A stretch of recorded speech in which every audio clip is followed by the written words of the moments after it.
Hey guys, what's up?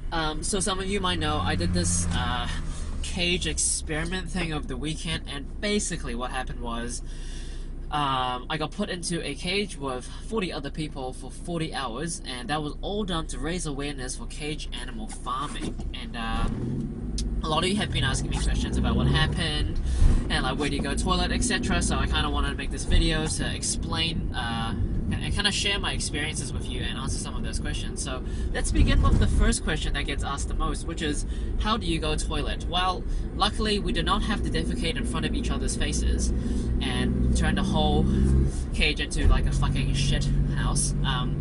Fortunately, there was a toilet in the building, so if we need to go toilet, they will let us go toilet occasionally, and we can just use the toilet, which was fine. Nothing too exciting. In terms of food, they fed us muesli with soy milk, which is granola for you Americans out there. It was okay. I mean, I normally eat muesli and cereals when I'm at home anyway, so it wasn't too bad. But for some other contestants, they really did not like it, and boohoo, wasn't too bad. But you know, if I had to eat that for the rest of my life, I would not like it either. Which kind of puts it in perspective, because that's kind of what chickens eat all the time, every day, the same thing. But I guess if you never really eat anything besides that one thing, you would never know that there's greater things out there, so maybe it's okay. Or maybe not. In terms of sleep, so there's 40 people in a cage, we slept on the ground. They gave us sleeping bags, which was really nice of them, but it was still pretty cold at night. So it's kind of hard to sleep, and the ground was quite hard, but there was a thin layer of carpet over the ground, over the cold hard concrete, which made it a lot better. There was this one dude, Chris, you know, he was fucking hardcore. He just, he did both nights, without a sleeping bag, so it must have been freezing for him, but, you know, that's like the whole experience, I guess, because chickens don't really need, they don't get sleeping bags, they just sleep in the cage, but maybe it's warm actually in the cage, who knows. Okay, in terms of what we actually did day to day, which was only like 3 days, so it was like Friday 10 p.m. we got in, Sunday 2 p.m. we got out, 40 hours, we kind of just talk to each other. Like, luckily humans are pretty social, so we just kind of like talk to each other about cool shit, like find out about what each other does, make conversations, do some networking, you know, it was kind of like a networking party. Oh, so in the beginning, the cage was actually, there was actually quite a lot of space in the cage, because it was designed for 40 of us, but there was only 33 that actually did the experiment. So what ended up happening was we had a lot of space. They didn't like that, so on the second day they actually sealed off like sections of the cage so that we had less to roam around in. It made it a little bit more cramped, which wasn't too bad, it was still bearable, but when we ended up sleeping on the second night, because there was so much less space, we had to really stack each other like side by side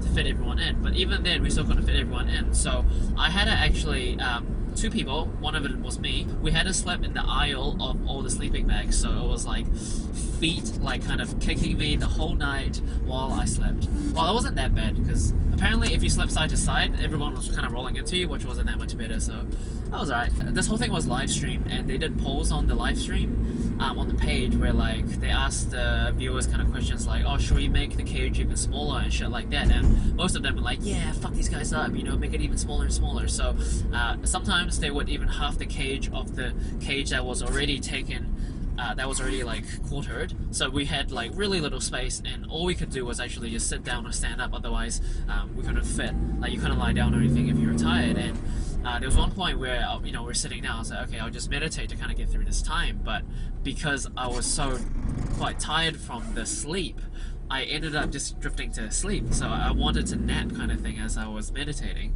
but I couldn't lie down because there was no space to lie down, so I just kind of hunched in this really awkward position that's terrible for your back, trying to kind of get through the hour of silence and crampedness. They would make it quiet as well, so you can't talk for an hour, for example, which was okay normally for me, because it was quite nice to like reflect on stuff. Everyone's quiet, it's kind of all there being present. It was actually quite nice, but some of the young contestants, they're like, oh fuck, we can't talk about like cool teenage shit anymore, this is horrible, I'm so hyperactive, it's unbearable. Then I feel like if we were to give an equivalent for what humans in a cage would be to chickens, like we should not talk the whole time because, like, I'm guessing chickens don't talk to each other and they can't play word games with each other and shit like that and make jokes, right? So, like they don't have that. I'm assuming that capacity to kind of entertain each other, whereas humans do. So we have that unfair advantage to make the time more enjoyable as opposed to chickens. But if you take that, if you take our ability to talk away, then it kind of takes that away from us, which I feel like kind of evens out the playing fields. There was definitely times where I really didn't want to be there, and I was like, "Fuck, this is horrible," but I'll stick it through because it's only 40 hours. But because I knew it was 40 hours, I could kind of, you know, muster that willpower to make sure that I get through the whole thing. But if I knew that was me for the rest of my life, stuck in a cage with all these people in this cramped space, and it only got messier and messier as we had more like empty bottles of water around, I'm like, fuck no, like that would be horrible. I cannot kind of stay in that kind of situation for the rest of my life. And you know, I imagine that's kind of what chickens do. Like they get born into this cage and like fucking barely any space, and they just go there, lay eggs, go to sleep, eat some shitty food, and repeat until they die, you know? And that's kind of shit. Like, I suppose that the chickens never know of anything else besides that. Maybe they actually adapt to it and it's okay, but still, like, I'm sure I would not want to be born into this life as a being that gets caged for the rest of my life just to lay eggs so some fucker can eat that egg and jizz off for his day, you know? Like, I don't want alive things to go through so much pain just so I can have an egg. So apparently a chicken goes through like 30 hours of pain for one egg, apparently, which is like ridiculous because it's like, imagine you suffering for 30 hours so you can lay an egg so that some motherfucker can eat it. I did meet some really cool people, like some people that I would have never met if it weren't for this experiment, and I think there will be like really cool people to have in my life, so I'm really grateful for that. But you know, for chickens, that doesn't apply to them because it's not like they go to a fucking cage and like network with like chicken number 2 and be like, hey, chicken number 2,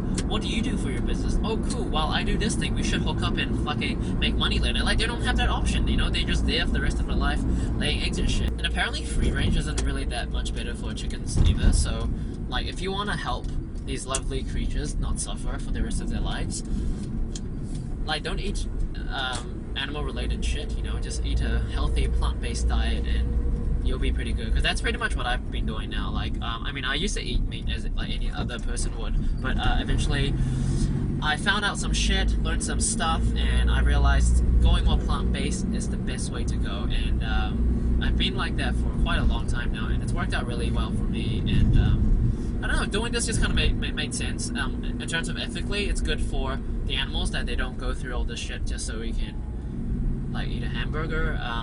Also, like, environmentally and nutritionally, being plant-based is pretty fucking good. Okay, I think that's about it. Thanks for listening, guys. Stay tuned. More skits and comedy and real talks coming up. Catch y'all. Peace out. Eat pussy, not animals. Fuck clay, not gold. Wait, no. Get clay, fuck gold. No. Fuck clay, get gold. Oh my god. Quite a few of my female friends got offended at the eat pussy not animals shirt. I don't know, like, I'm not trying to be all like antagonizing or anything, but if it's offensive, guys, let me know. But most people in the cage found the shirt to be real funny, so I was quite happy about that.